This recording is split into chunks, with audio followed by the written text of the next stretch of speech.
Bueno, buenos días a todos. Hoy vamos a presentar los trabajos que fueron presentados, valga la redundancia, en el Congreso Argentino de Cardiología. En primer lugar tenemos a Nicolás D'Amelio, que va a presentar un trabajo sobre hipertensión pulmonar. Luego tenemos a Eddie García y a Evelyn, que van a presentar dos trabajos de electrofisiología. Así que empezamos con el trabajo de Nicolás. Hola, mi nombre es Nicolás D'Amelio, formo parte del programa de hipertensión pulmonar del Hospital General de Agudos Dr. Ramos Mejía. Voy a comenzar con la presentación de mi e-póster titulado Remodelado reverso del ventrículo derecho, ¿cuál es el impacto de la terapia vasodilatadora en hipertensión arterial pulmonar precapilar? A modo de introducción, podemos decir que el remodelado reverso del ventrículo derecho tiene valor pronóstico en hipertensión pulmonar. Esto es algo en lo cual abunda una gran cantidad de evidencia en la literatura internacional. La valoración del remodelado reverso puede realizarse mediante resonancia magnética nuclear o mediante ecocardiograma Doppler. Es el grupo de Badagliaca y colaboradores que demostraron que la falta de remodelado reverso del ventrículo derecho se comportaba como un predictor independiente de eventos de morbimortalidad en pacientes con hipertensión arterial pulmonar que venían recibiendo terapia vasodilatadora específica. Este grupo llevó a cabo mediciones ecocardiográficas de tres variables, que son el área de aurícula derecha, el área de fin de diástole del ventrículo derecho y el índice de excentricidad del ventrículo izquierdo, para determinar el remodelado reverso del ventrículo derecho. Cuando analizamos cuál era la evidencia que había en Argentina y principalmente en la Ciudad Autónoma de Buenos Aires en este aspecto, en pacientes con hipertensión arterial pulmonar, prácticamente nos encontramos que no contamos con evidencia, y es por ello que decidimos llevar a cabo un pequeño trabajo de investigación donde nos propusimos dos objetivos. Uno de ellos fue evaluar el efecto del tratamiento con vasodilatadores específicos sobre el remodelado reverso del ventrículo derecho en pacientes clasificados en grupos 1 y 4, según el 6º Simposio Internacional de NISA. El segundo objetivo fue valorar la asociación entre el grado de reducción de las resistencias vasculares pulmonares y el remodelado reverso del ventrículo derecho. Para ello llevamos a cabo un estudio de cohorte, retrospectivo y descriptivo, donde incluimos pacientes en grupo 1 y 4 de hipertensión pulmonar. Todos venían recibiendo terapia vasodilatadora estable, todos fueron diagnosticados mediante cateterismo cardíaco derecho, y a todos se les había realizado un ecocardiograma. A su vez, se estratificó el riesgo de los pacientes utilizando la calculadora Reveal 2.0. Se analizaron las siguientes variables en tiempo cero y a los 3 meses. Estas fueron variables ecocardiográficas, que son el área de aurícula derecha, el área de fin de diástole del ventrículo derecho y el índice de excentricidad, y se definió como la presencia de remodelado reverso del ventrículo derecho positivo a la reducción de menos 2.45 centímetros cuadrados para el área de fin de diástole del ventrículo derecho, la reducción de menos 1.30 centímetros cuadrados para el área de aurícula derecha, y una reducción de menos 0.12 para el índice de excentricidad del ventrículo izquierdo. Tenemos que tener en cuenta que para considerarlo positivo el remodelado reverso del ventrículo derecho, los pacientes debían presentar la reducción en las tres variables. A su vez se tomaron variables hemodinámicas como la resistencia vascular pulmonar y se estratificó el riesgo a través del score Reveal 2.0. El análisis de las variables fue realizado mediante TD Student a 1 y 2 colas. Analizando los resultados, nosotros analizamos pacientes en seguimiento en nuestro programa de hipertensión. La mediana de edad fue de 43 más menos 15 años. Nos encontramos con un 70% de sexo femenino y en relación a la etiología, el 60% de los pacientes presentaban hipertensión pulmonar idiopática, un 30% de ellos como hipertensión arterial pulmonar asociada a enfermedades del tejido conectivo, siendo 2 pacientes presentando esclerodermia y uno de ellos lupus eritematoso sistémico, y un 10% de los pacientes hipertensión pulmonar tromboembólica crónica inoperable y tampoco pausible de angioplastia con balón. Analizando los resultados, podemos observar que el 90% de los pacientes alcanzaron el bajo riesgo a los 3 meses, iniciada la terapia vasodilatadora específica, y como podemos ver, tan solo 1 de los 3 pacientes en alto riesgo se mantuvo a los 3 meses en alto riesgo, mientras que los pacientes que estaban en riesgo intermedio alcanzaron todos el bajo riesgo. A la hora de analizar el tratamiento que venían recibiendo nuestros pacientes, podemos ver que De los 3 pacientes que se encontraban en alto riesgo, 2 de ellos venían recibiendo triple terapia, y con esto me refiero a inhibidores de fosfodiesterasa, antagonistas de receptores de endotelina y prostanoides sistémicos, en nuestro caso prostanoides subcutáneos. Uno solo de los pacientes en alto riesgo, de hecho el que permaneció en riesgo alto a los 3 meses, presentaba tratamiento con doble terapia debido a la falta de acceso a la tercera droga. En relación a los pacientes con riesgo intermedio, podemos ver que 3 de ellos se encontraban en triple terapia. Estos son pacientes que comenzaron con doble terapia, se mantuvieron en riesgo intermedio y decidimos hacer un upgrade en el tratamiento y pasar a una tercera droga. Y como podemos ver, los pacientes en riesgo bajo, uno solo con doble terapia y uno con monoterapia también por dificultad de acceso. A la hora de analizar los resultados, podemos observar que el 50% de los pacientes alcanzó el remodelado reverso del ventrículo derecho, siendo el índice de excentricidad del ventrículo izquierdo la variable de mayor asociación estadística, encontrándose el área de fin de diástole del ventrículo derecho en el límite de la significación estadística, y no encontramos una diferencia estadísticamente significativa a la hora de valorar el área de la aurícula derecha. No obstante, es interesante resaltar los datos que podemos ver de la resistencia vascular pulmonar, donde encontramos una significación estadística en la valoración de 0 a 3 meses en la reducción de la misma. Si continuamos hablando de resistencia vascular pulmonar, debemos decir que aquellos pacientes que alcanzaron el remodelado reverso del ventrículo derecho tuvieron un descenso de las resistencias vasculares pulmonares mayor al 50%. A modo de conclusión, podemos ver que a pesar del 90% de los pacientes alcanzó el bajo riesgo a los 3 meses, solo el 50% lo hizo con el remodelado reverso del ventrículo derecho, incluyendo dentro de este grupo pacientes que recibían triple y doble terapia, siendo esto no solo menester de la triple terapia, sino que también podemos encontrar en aquellos pacientes tratados con doble terapia remodelado reverso del ventrículo derecho. Los pacientes que alcanzaron este remodelado reverso obtuvieron una reducción de más del 50% de las resistencias vasculares pulmonares con el tratamiento instaurado, al igual que en la literatura internacional. Esto es algo muy claro: si el paciente reduce más del 50% de las resistencias vasculares pulmonares, muy probablemente encontremos remodelado reverso del ventrículo derecho. Y esto, a modo de opinión personal, pareciera imponerse una revisión en la capacidad de estratificación de los scores de riesgo que utilizamos en nuestra práctica diaria, donde la valoración del ventrículo derecho a través de las imágenes cobre mayor relevancia. Muchas gracias por su atención. Bueno, muchas gracias, Nico. Muy interesante, la verdad que muy lindo trabajo. Vamos a dedicarle 10 minutos a la discusión de cada trabajo para que se pueda presentar los siguientes trabajos y se pueda discutir cada uno. Así que les pido, si alguien quiere hacer una pregunta, y que las preguntas, por favor, sean breves, enfocadas al trabajo y tratando de que sean puntuales, así podemos seguir avanzando con las presentaciones. Bien, sí, Fernando Corbela. Bueno, en primer lugar, agradecerle a Nicolás la charla que nos dio. Y después, es muy técnica mi pregunta, Nicolás. En la determinación del área del ventrículo derecho, contame qué variaciones así interobservador, intraobservador, porque es realmente dificultoso hacer el área del ventrículo derecho, con todas las trabéculas, con todos los músculos papilares, con la fractosidad que tiene. Contame un poquito esa parte técnicamente cómo lo hicieron. Bueno, buen día o buenas Buen día. tardes a todos.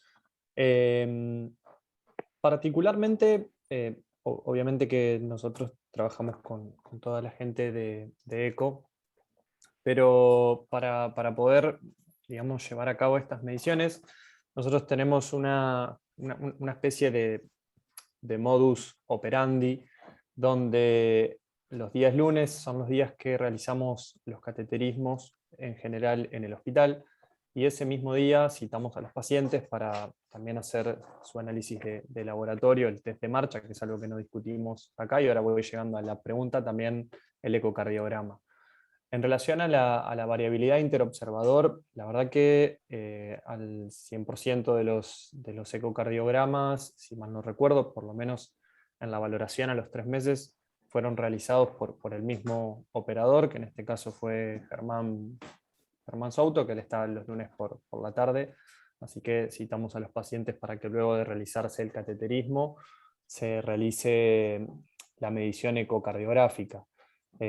Puntualmente en relación a las cuestiones técnicas de la medición del área, yo no me dedico a ecocardiograma, es algo que obviamente descanso en ese sentido digamos en la capacidad en este caso de Germán. Por ahí si podría llegar a lo mejor, vi que está Hugo, no sé si está Miguel, Patricia creo que también está, no llegué a ver todos no sé si hay más integrantes del equipo de ECO, pero bueno, en relación a eso, por lo general cuando hay mediciones lo que se trata de hacer es que siempre sea hecho por un comité de imágenes conformado por siempre la misma persona, en este caso fueron 10 pacientes, es algo chico, pero también al estar participando en un protocolo que está relacionado con la medición de estas variables, pero ya en toda Argentina, por ejemplo, nos piden que nosotros no carguemos esos datos, sino que subamos las imágenes de un 4 cámaras para que justamente un comité de imágenes que está, digamos, puesto por las personas que encaran el protocolo sean los que se dedican a la medición. Entonces de esa manera evitan que haya variabilidad entre, bueno, no sé si participan 10 centros entre las distintas personas que realizan los ecocardiogramas en esos centros. No me quiero extender mucho más, no sé si soy claro con la respuesta. No, sí, te agradezco la respuesta, pero a lo mejor pasarla o al que lo hizo, porque es todo un tema la determinación del área del ventrículo derecho. En cualquier caso, en un apex de 4 cámaras o un par external izquierdo ese corto y mirarlo, no es fácil. Por eso me gustaría 2 palabritas con respecto a lo que piensa Hugo, Miguel o alguno de los muchachos de ECO. Sí, me voy a fijar a ver si Hugo está. Hugo está Hugo está conectado. con la presentación, pero no participé, digamos, porque lo hacía todo Germán, que tiene amplia experiencia, ¿no? Y sabemos que es difícil, como decís, la evaluación del ventrículo derecho, si entras oblicuo, podés sobredimensionar las medidas, pero acá siendo un solo operador que repetía los estudios, digamos, tiene menos, no, o sea, no existe la variabilidad intraoperador, pero no interoperador, ¿no? Pero claro, lo único que quiero decir yo que me parece que tiene que quedar como concepto, que es como que las criptas, los músculos papilares, algunos los incluyen, algunos no los incluyen, es decir, no está claro, como dijo Nicolás, el modus operandi para trazar el área del ventrículo derecho. Entonces ese escaso margen de la significación estadística, ¿qué valor realmente tiene si no está estandarizado o normatizado, si deben incluirse o no las trabéculas del ventrículo derecho? Perdón que te interrumpa, pero lo que dijo Nicolás es que el que tenía mayor, si no me equivoco, si no escuché mal, mayor significación estadística era el índice de excentricidad del ventrículo izquierdo.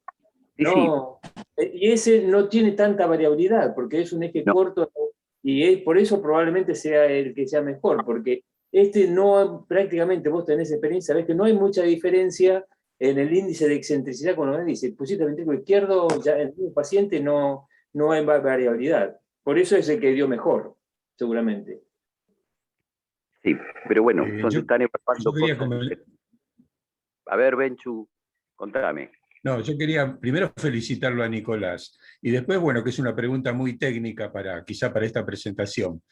Perdón. Y por otro lado, un solo operador. La variabilidad interobservador no se da porque sería una variabilidad intraobservador. Fue el mismo operador con el mismo equipo. Sabemos que tenemos el eco tridimensional y la resonancia magnética para evaluar estos parámetros del acortamiento fraccional del BD, bueno, pero esto es el aporte que se pudo hacer con ecocardiografía en el hospital.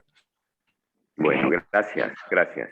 Héctor, vos tenías la mano levantada, te pido por favor que seas breve también, pues la última pregunta y después pasamos con el próximo. Sí, ¿me hablas a mí, no, Rita? Sí, tenías la mano levantada. Okay. Sí. Nico, es muy breve y para yo que soy un neófito, extraer el El mensaje de tu presentación me parece muy buena, creo que le va a faltar un poco de N de pacientes, que lo seguirán juntando.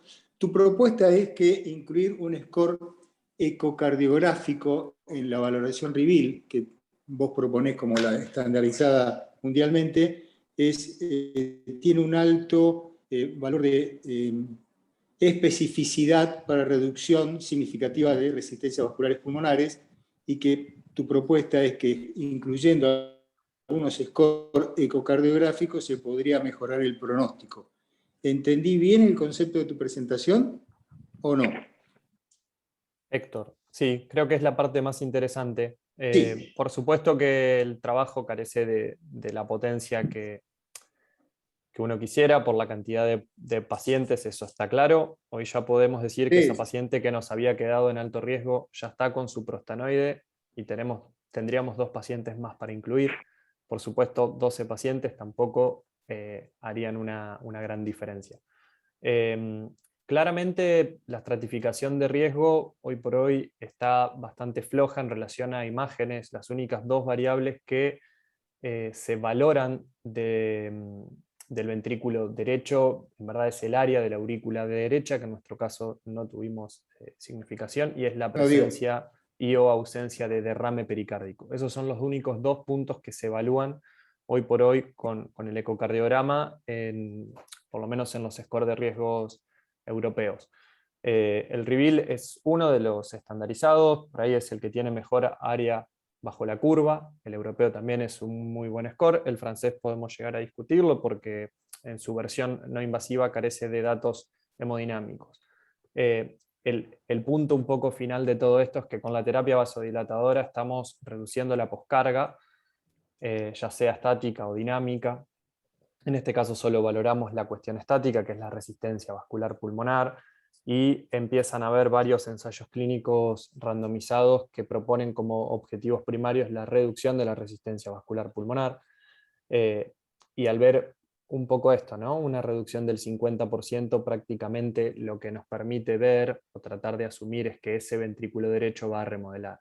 Quizá el mayor paradigma del remodelado del ventrículo derecho es cuando nosotros realizamos un trasplante de pulmón a nuestros pacientes, que estamos quitando la poscarga que tiene, es decir, le estamos quitando a ese ventrículo derecho todo el esfuerzo que tiene que hacer, y el ventrículo derecho que está dilatado y con mala función pasa a ser un ventrículo derecho normal. No lo digo yo, eso está escrito, digamos. Entonces, un poco lo que la terapia vasodilatadora viene a emular es quitar la poscarga y que el ventrículo derecho, que es un parámetro pronóstico, cuando hablo de pronóstico hablo de mortalidad, tenga, digamos, ese valor. Y creo que la carencia que tenemos en nuestra estratificación de riesgo en relación al remodelado reverso es algo fundamental. Nosotros, independientemente de que no estén los scores de riesgo, no nos da lo mismo que nuestros pacientes tengan dilatación del ventrículo derecho, dilatación de la aurícula derecha y un índice de excentricidad alterado, sumado a algunas otras variables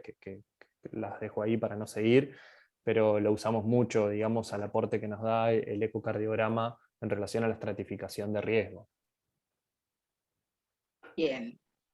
Bueno, Gabriel, te pido que seas muy, muy breve porque si no, no tenemos tiempo para las otras presentaciones. ¿Qué es lo que querías preguntar o comentar? No, primero comentar que es muy interesante el trabajo, y por otro lado remarcar, en especial a los residentes y a todo el servicio, volver a remarcar lo difícil que es, con todas las técnicas, evaluar el ventrículo derecho, porque el ventrículo es un ventrículo que está ubicado en forma anterior, es muy trabeculado, no se puede asumir a una forma geométrica como el ventrículo izquierdo, y tiene un tracto de salida separado del tracto de entrada. Simplemente remarcar las grandes dificultades que tiene la evaluación del ventrículo derecho. Y creo que el trabajo es muy interesante.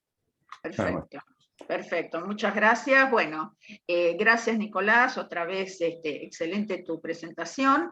Y vamos ahora, te pido que dejes de compartir. Voy a dejar de compartir. Sí, por favor.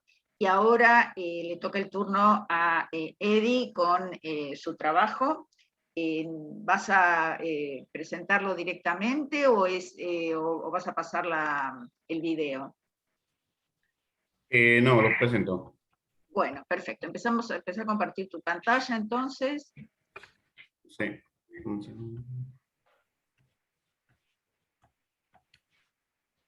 Ok. tu presentación sea más o menos como la del Congreso, ¿no? Que no exceda los 10 minutos, por favor. Sí. Ahí lo logran ver. No. Ay.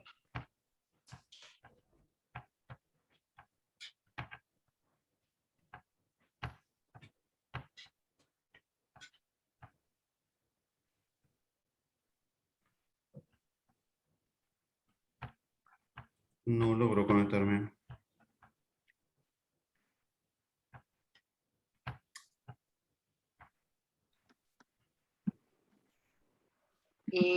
¿Tenés Pau, está habilitado para compartir la pantalla? Sí, eso me estaba fijando, pero sí está habilitado. Bueno, me fijo, podría empezar. Bueno, empecemos con Evelyn entonces. Hola. Hola, Evelyn. Buen día a todos. ¿Me ven? No, Tengo problemas con la pantalla, con el video, pero por lo menos espero que me puedan escuchar. ¿Sí me pueden escuchar? Sí, a vos sí, perfecto. Perfecto. Ahí se ve también la presentación. Estás compartiendo. Perfecto. Te pido, Evelyn, por favor, que también que tu presentación sea como en el póster del Congreso, 10 minutos máximo. Perfecto, Doc. Sí, voy a tratar de ser lo más resumido posible. Buen día con todos. El trabajo que me tocó presentar para la Sociedad Argentina fue de bloqueo auriculoventricular avanzado persistente luego de la infección de SARS-CoV-2, a propósito de un caso clínico que estamos en seguimiento. Este es el póster que se presentó. Lo voy resumiendo un poco más. Tenemos que en cuanto a la introducción, lo que viene a ser el coronavirus de SARS-CoV-2 afectó significativamente lo que es también el aparato cardiovascular, y que las arritmias cardíacas son complicaciones comúnmente reportadas en la actualidad, sea en pacientes hospitalizados por COVID o incluso los que fueron ambulatorios.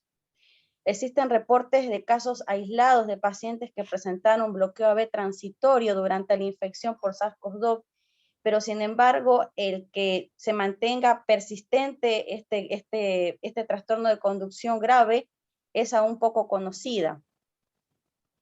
Bueno, en cuanto a la descripción del caso, la paciente es una femenina de 25 años que no refería antecedentes patológicos preponderantes, que ingresó pero al servicio de neurología por presentar un cuadro de hemiparesia brachiocrural derecha y fiebre de 24 horas de evolución. Le realizaron PCR para SARS-CoV-2, el cual fue positivo. Hablamos que esto fue el año pasado, en el mes de septiembre de 2020. La angioresonancia magnética del cerebro evidenció obviamente la lesión isquémica a nivel del núcleo lenticular izquierdo, sin anomalías intra y extracraneales, por lo cual el servicio lo diagnostica como accidente cerebrovascular isquémico y la deja medicada con aspirina y atorvastatina. Ahora, la paciente, por hacerle un control, le realizan un electrocardiograma y es donde evidenciamos lo siguiente. Podemos ver que tenemos una bradicardia a 45 latidos por minuto, donde se puede ver lo que es el bloqueo AV2.1. Bueno, esto es lo que fue el cuadro de la presentación del trabajo. Se realizó estudios de ecocardio, los cuales salieron en parámetros normales, función conservada, no había otro trastorno. Laboratorio, lo que es la serología para enfermedad de Chagas fue negativo, y el Holter de 24 horas resultó que tenía durante la mayor parte del registro bloqueo AV2.1 y breves periodos de conducción AV1A1. Este electro fue con el cual nos interconsultaron a la paciente.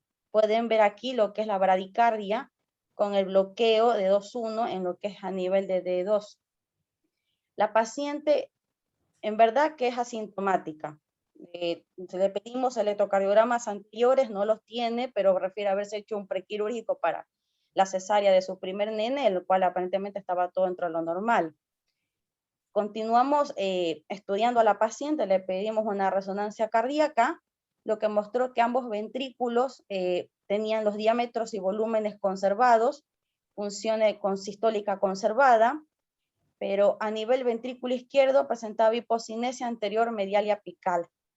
y que en las secuencias de T2 se evidencia edema miocárdico de tipo general, pero sin realce tardío con gadolinio, y que a nivel de los puentes de ambas hojas de pericardio, en el segmento lateral aparecía lo que es derrame pericárdico leve. Esto fue en enero de 2021, esta primera resonancia. Les comento que le hicimos después una en mayo y ya no aparece lo que son la evidencia del edema miocárdico, tampoco el derrame, lo que sí persiste todavía el tema de la hipocinesia anterior medial y apical. Sigue igual con función sistólica conservada de ambos ventrículos, los diámetros conservados. Y la paciente, hasta el día de hoy, que la seguimos cada 3-4 meses, sigue normal. Nosotros, por el servicio de electrofisiología, lo que decidimos fue medicarla con corticoides y antiinflamatorios. También, obviamente, le hicimos un estudio electrofisiológico, como pueden ver aquí.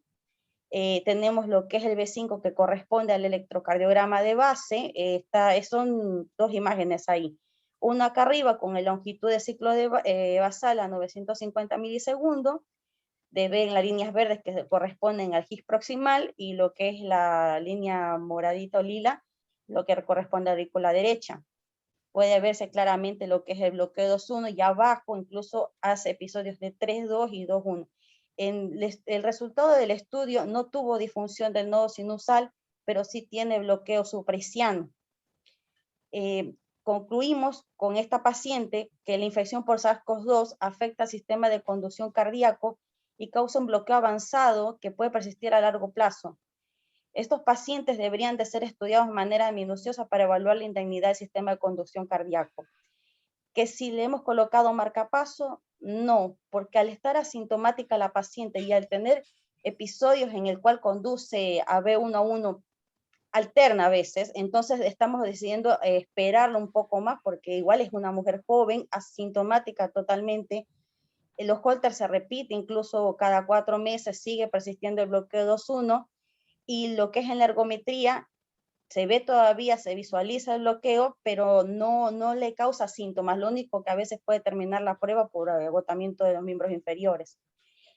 Tuvimos solamente un tratamiento de 1 mes con los antiinflamatorios y los corticoides con esta paciente debido a que ella hizo reacción al corticoide y después lo tuvo que, el servicio de endocrinología nos ayudó en el seguimiento del destete de la dexametasona. Bueno, esto es mi aportación. Estoy abierta a contestar las preguntas que deseen. Espero que me hayan podido escuchar. Sí, buenísimo. Muchas gracias, Evelyn. Muy lindo caso, muy interesante. Y la verdad que no queremos ser invasivas con la chica, pues le digo, es una chica de 25 años y la verdad, si no fuese porque le hacen el electro por el consultorio de neuro y todo fue un hallazgo, o sea, la paciente nada, no refiere absolutamente nada. Y ya llevamos 1 año siguiéndole.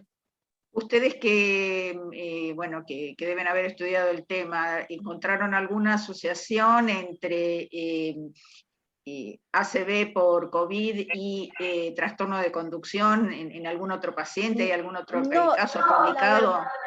Perdón, que la verdad que por ACV no lo asociamos, quizás por signos de miocarditis, que es lo que no lo puedo poner esto por el tema de tiempo.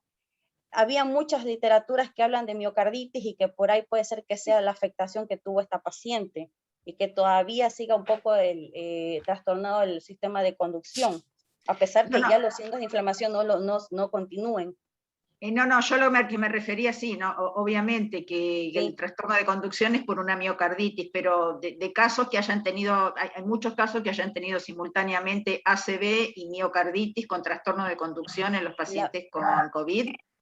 La verdad que no he encontrado una literatura que asocie el ACV. Incluso la paciente ya ni siquiera tiene secuelas o sea, no hay secuelas casi del ACV.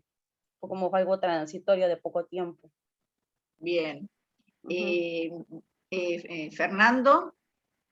Sí, bueno, agradecerle también a la doctora su charla y me gustaría hacerte una pregunta, o dos mejor. Sí, La primera, que te quería preguntar, ¿por qué si es un proceso miocárdico, generalmente las miocarditis son difusas, en la secuencia del T2, para ver edema, está localizada en una determinada área? ¿Cómo me podrías explicar eso? Sería mi primer pregunta. Y mi segunda pregunta es, esa localización tan particular del accidente cerebrovascular en esa zona específica del cerebro, ¿justificaría el trastorno de conducción per se? La verdad que no encontramos todavía la asociación en cuanto a lo que tiene que ver el ACV, que justamente la doctora hablaba. Y también nos queda la duda por respecto a por qué justamente esa localización, por lo que habla en T2, y por qué están localizadas y por qué el trastorno. Yo leí algunas literaturas e incluso hablaban de pacientes que tenían el bloqueo, pero no tenían signos de miocarditis. Por ahí decían que quizás es la infección viral que per se afectaba el sistema de conducción.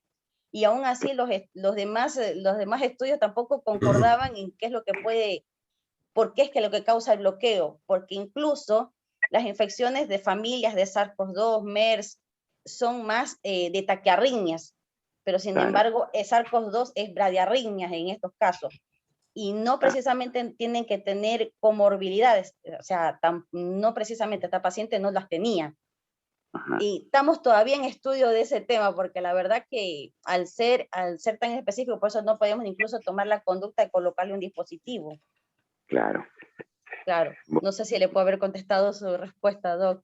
Sí, son dudas, y justamente son motores para seguir estudiando. Gracias, doctora. Evelyn, ¿te acordás te acordás de un paciente que tuvo infección por SARS y tuvo un COVID, creo que fue un COVID leve, y decía que después de la infección por COVID, cuando se recupera, empieza con un dolor, no me acuerdo de qué lado del cuello, no sé si era del lado derecho o del lado izquierdo, le dolía terriblemente y tenía episodios de síncope uno tras otro, y resultó que tenía una enfermedad del síndrome del seno carotídeo, que terminó en un marcapaso, ¿te acordás? Que lo estudiamos. No me acuerdo con exactitud de ese paciente que me dice, Doc. Bueno, ese paciente se terminó poniendo un marcapaso, había que hacerle un montón de estudios más, pero era un tipo muy, muy, muy conflictivo y desapareció.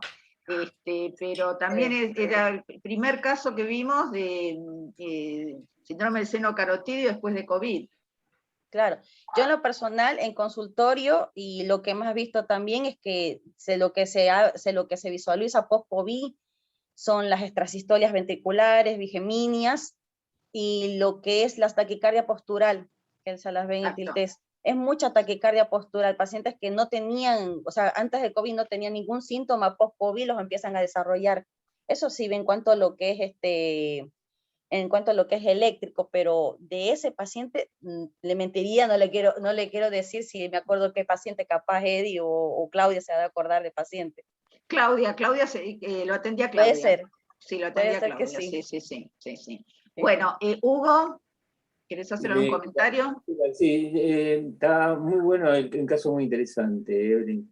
Pero me genera, como nosotros también trabajamos con pacientes con SARS-CoV-2, el problema que tenemos con esos pacientes es que teníamos nosotros con ecocardiograma, es que en un 14% tenían alteraciones en el strain. Pero nosotros no pudimos demostrar que esta no sea una cosa previa del paciente. Por eso hicimos un seguimiento. ¿Cómo podemos saber que esta paciente no tenía previamente o toda su vida un bloqueo AB2.1, tenía electrocardiogramas previos? Porque con respecto a la parte de miocarditis que tenía este paciente, era edema en la resonancia. Y hay trabajos como el de los alemanes famosos, que el 70 y pico % de los pacientes post-COVID tenían edema sin alteración de la contractilidad y se recuperaban normalmente sin dejar secuelas. O sea, no queda claro que haya tenido una miocarditis, salvo una inflamación leve, como es muy común en casi todos los pacientes. No sé si todo el mundo ha leído el trabajo de los alemanes. Y si este bloqueo AB no puede ser algo previo, que haya nacido congénito, que toda la vida lo haya tenido y nunca tuvo síntomas. Es que eso es lo que exactamente teníamos la duda, Doc, porque cuando vemos el bloqueo, le empezamos a pedir que por favor trajera electros, algún estudio anterior, y no los tiene la paciente. No los tiene, Lo único que ella me dijo, que se había hecho el prequirúrgico para la cesárea del primer nene, y que no, que aparentemente estaba todo dentro de lo bien. Me imagino que si había algún bloqueo, algún cardiólogo que hizo el riesgo quirúrgico tiene que haberlo visto. Pero no, no tenía absolutamente nada. Entonces lo único que nos quedó es especular de que este trastorno que tiene la paciente, y que incluso a veces, no le digo, conduce 1 a 1 y a veces vuelve de nuevo al 2-1, es que sea post-COVID. Es toda especulación con esta paciente. Está bien, perdón. Y la otra, que no sea que no esté Sí. relacionado con una miocarditis Claro. ¿no? Que son otras de las cosas que se puede observar en estos Sí, pacientes. doc. Claro. Bueno, perfecto, Evelyn. Muy, muy bueno. Muchas gracias. Si no hay más Gracias, doc. preguntas, pasamos entonces al último trabajo. A ver, Edi, si vos ahora podés compartir pantalla. Evelyn, por favor, deja de compartir tu pantalla. Así podemos ver la de Edi.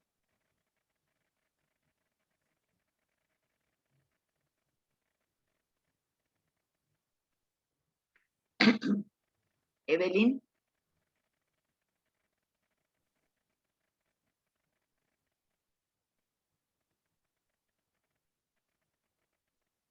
Perdón, les digo que hicimos hoy. Miramos arriba a ver opciones, pones ver pantalla de...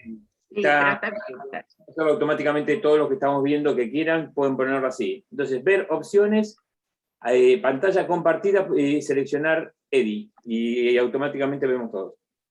¿Están todos viendo la pantalla de Edi o hay alguien que no la vea? Se ve, se ve. Se ve. Bien. Se ve perfecto. Perfecto. Bueno, entonces, Comienzo. Bien. Bueno, buen día. Buen día. Mi nombre es Edi Agreda, soy fellow de electrofisiología del Hospital Ramos Mejía. Este es el trabajo que presentamos en el Congreso. Vamos a hablar sobre los bloqueos de rama derecha malignos que evolucionan a bloqueo de rama bilateral. Hablaremos sobre las características clínicas y electrocardiográficas. Este es el trabajo que presentamos. Bueno, el bloqueo de rama derecha es una anomalía del sistema de conducción cardíaco. Habitualmente es considerado como un de escaso valor predictivo, es considerado como benigno por la baja mortalidad cardíaca, especialmente en personas y pacientes que no tienen cardiopatía aparente. En ciertos casos, este bloqueo de rama derecha puede evolucionar a bloqueo de rama bilateral y manifestarse como bloqueo de rama derecha-izquierda, de manera alternante o intermitente. Debido a la interrupción de la propagación del impulso eléctrico en las ramas de las de His. Este bloqueo de rama bilateral, obviamente, que va a predisponer al bloqueo de rama, al bloqueo AV completo y va a requerir el implante de un marcapaso definitivo. El objetivo de este trabajo es mostrar las diferentes manifestaciones clínicas y electrocardiográficas de estos pacientes que presentan bloqueo de rama derecha basal y que evolucionan a un bloqueo de rama bilateral. Para este trabajo incluimos 8 pacientes, 6 de ellos varones, que como decíamos presentan un bloqueo de rama derecha basal que evoluciona a un bloqueo de rama bilateral.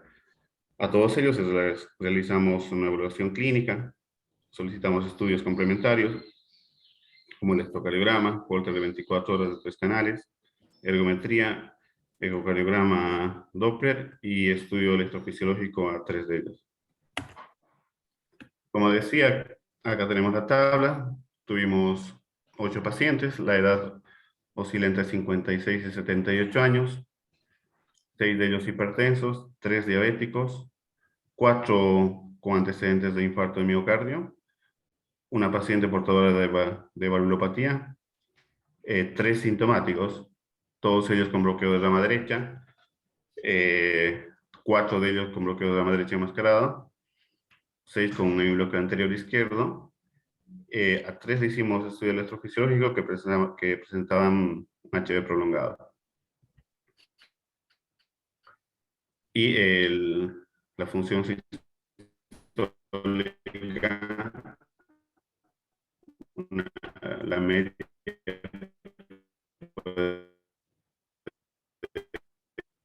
se te escucha muy cortado, Edith. 3.5, que oscilaba entre 18 y 62 por presentar el deterioro de la función. Bien. Bien. Acá quería mostrarles un ejemplo. Voy a mostrar el ejemplo de dos pacientes de los 8 que estudiamos. Perdóname. Este es un paciente, este es el que tenía aproximadamente. Sí, sí. Ah, no, que estás frisado y en algún momento y se te escucha un poco lento. ¿Por qué no apagas la cámara tuya a ver si podemos mejorar la conexión? Tu video, digamos. Perfecto. Bueno, vamos, sigamos a ver cómo. Bueno, este era un ejemplo de una paciente de 68 años que tenía el antecedente de reemplazo de válvula aórtica por estenosis aórtica severa. Ella acude a los controles periódicos y en uno de los controles manifiesta que tenía episodios de disnea y mareos. Tenía un electrocardiograma basal que presentaba el bloqueo completo de la rama derecha. Para estudiar mejor la disnea se solicita una prueba ergométrica. Este es lo que vemos en pantalla, es la prueba ergométrica. La parte que dice A es el basal, donde vemos el bloqueo completo de rama derecha con pere prolongado. En el máximo esfuerzo, acá está con una longitud de ciclo de 800, como verán, con una longitud de ciclo de 520, que más o menos serán 120 latidos por minuto. Continúa con el bloqueo de rama derecha, termina el máximo esfuerzo por agotamiento muscular, y vemos acá en el C, que en la primera etapa de recuperación, en la recuperación inmediata, casi al minuto, presenta el bloqueo completo de rama izquierda. Pasaron 2 o 3 minutos aproximadamente del reposo. Vemos un BAB21, acá en las flechas podemos observar las dos flechas que nos conducen con la rama izquierda. Casi al terminar la etapa de recuperación, podemos ver el bloqueo de rama alternante a una frecuencia cardíaca de 110 latidos por minuto, donde podemos ver acá claramente el bloqueo de rama izquierda con el bloqueo completo de rama derecha. Al final de la prueba, a la misma frecuencia, vuelve con el bloqueo completo de rama derecha, como verán, como en el primer electrocardiograma basal. Este es otro paciente, masculino de 78 años, antecedente de infarto de miocardio, con colocación de un stent en la coronaria derecha hace 5 años, sin complicaciones. Él en los controles por consultorio presentaba un bloqueo completo de rama derecha basal. Llega a la consulta habitual y presenta un bloqueo completo de rama izquierda en el control. Le solicita un Holter de 24 horas, que este es el resultado, el que está en la pantalla. Aquí pueden observar el bloqueo completo de rama izquierda, que alterna con el bloqueo completo de rama derecha. Le hicieron la cinecoronariografía, donde no se evidencia lesiones significativas a nivel coronario, y el paciente se implanta el marcapaso definitivo. Como conclusiones de nuestro estudio, el bloqueo de rama derecha puede manifestarse el bloqueo de rama bilateral puede manifestarse en pacientes con bloqueo de rama derecha en el electrocardiograma basal. Los pacientes con bloqueo de rama derecha enmascarado en derivaciones estándar o asociado al bloqueo anterior izquierdo o con presencia de cardiopatía estructural como deterioro de la función sistólica, enfermedad valvular severa, que tengan múltiples factores de riesgo cardiovascular o que presenten síntomas, sobre todo síncope o mareo, que fueron los más habituales en estos pacientes, deberían ser estudiados minuciosamente para determinar un trastorno de conducción en ambas ramas del ACGIS. A manera de comentario, comentarles un poco sobre la literatura que se ha publicado, que no es mucha. Ya en 1911, Cono y colaboradores habían hecho una autopsia donde describe por primera vez las lesiones anatómicas en ambas ramas del haz de His en un paciente que había presentado crisis de Stokes-Adams por un bloqueo de AB paroxístico. Ya en 1936 también se publicaron una revisión de 48 pacientes que tenían BAB completo con estudio histológico de la necropsia, que mostró que el 20% de estos pacientes presentaban lesiones de ambas ramas, izquierda y derecha del haz de His. Ya en 1941, igual Campbell mostró que el 30 y el 80% de los pacientes con BAB completo en electrocardiogramas previos a este bloqueo ya presentaban trastornos de conducción en ambas ramas, tanto izquierda como derecha. Y en 1964, ya cuando con los electrocardiogramas de 12 derivaciones, Lenneguet publicó un estudio basado en análisis electrocardiográfico y histopatológico de 62 pacientes con bloqueo de la nave bilateral. De ellos, la mitad tenían enfermedad coronaria, 7 pacientes eran portadores de cardiopatía valvular. En 36 pacientes, que serían un poco más de la mitad, se observó lesión del haz de His.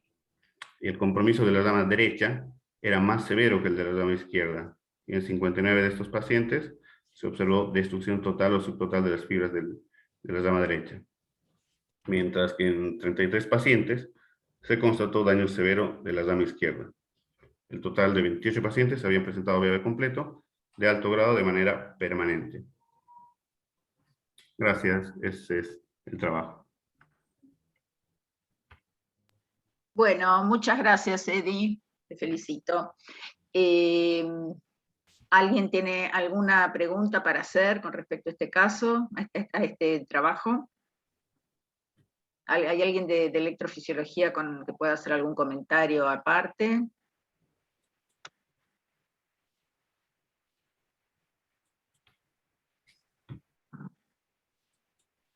Justo, ¿querés comentar algo? No. Si hay alguna pregunta, si no, quería felicitar a los presentadores, pero bueno, dejo si alguno tiene alguna duda sobre el trabajo, fue muy claramente presentado, igual que los demás, pero no sé si queda alguna duda con respecto a este último que presentó Eddie.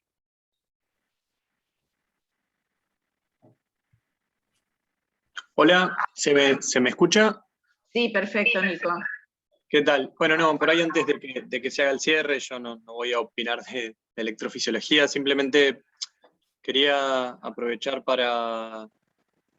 vi que estuvo conectado en un momento, pero bueno, se ve que después se tuvo que ir. Quería agradecerle a Andrés Dini, para quien no lo conoce, él es hemodinamista de guardia de los días lunes, y es quien nos acompaña un poco en cada uno de los requisitos que por ahí tenemos con Paula, con Paula Kaplan, en relación a los cateterismos. La verdad que cada cosa que le hemos pedido desde hace más o menos unos 4 años, él nos ha apoyado, así que en parte quería agradecerle, digamos, a él, digamos, por ahí en representación al equipo de hemodinamia, y bueno, a Germán Souto. Nos ha tocado trabajar varias veces con ECO, otras veces con ECO Estrés, digo en general para todo ECO, pero bueno, Ger también nos ha aceptado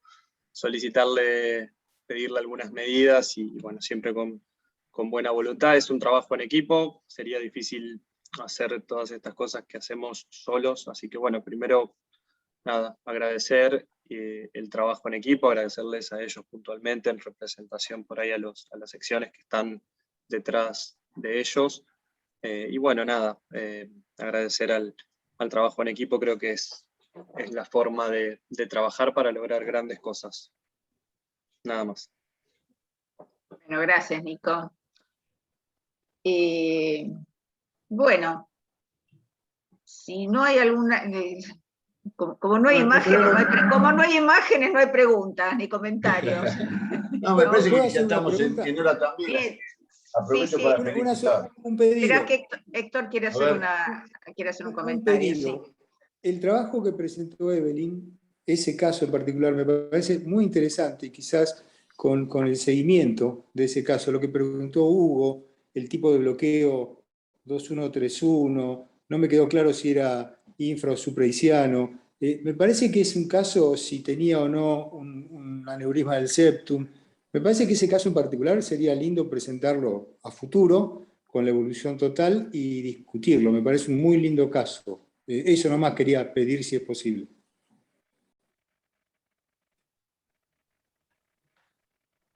Hola. Sí, sí, la verdad que es un caso que da para desarrollarlo más. Es un caso bastante, hay muchas imágenes, hay muchos estudios. Obviamente por el tema del tiempo y que éramos 3 expositores, traté de hacer un súper resumen de todo. Y obviamente sí hay que hacer continuar el seguimiento de la paciente. Hasta el último, no tenemos una última reso cardíaca, o sea, la última fue de mayo. Ahora es capaz de repetirle una nueva, a ver qué cambios hubo. Pero sí, estaría bueno volver a repetir con otros estudios más y seguimiento, porque no es común ver, o sea, con este tema del COVID, tantas cosas nuevas que se descubren, y ahora más que todo una paciente joven como ella y asintomática. Igual insistí que por favor, si en algún momento aparece algo, que nos traiga, pero hasta el momento lo que les decía, estamos especulando en base al COVID que ya tuvo, y que todo fue los trastornos debido a eso. Gracias, Evelyn. No, de nada. De nada. Un planteo que se podía, me gustaría. Sí, está bien, Doc, no hay problema.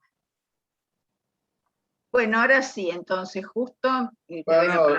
felicitar a Nicolás, a Evelyn y a Edith. La verdad que son trabajos muy buenos que forman parte de todo una muy, muy fructífera presentación en el Congreso de este año, que tenemos que profundizar más el año que viene. Tenemos que seguir, reflejan la potencialidad de las secciones y de los equipos de trabajo. Así que felicitaciones a todos ellos, a todos los que han colaborado. Y bueno, que terminemos bien el fin de semana. Nos vemos el lunes y seguimos por un servicio cada vez mejor. Así que gracias a todos. Un abrazo. Bueno, gracias Justo. Bueno, nos vemos entonces.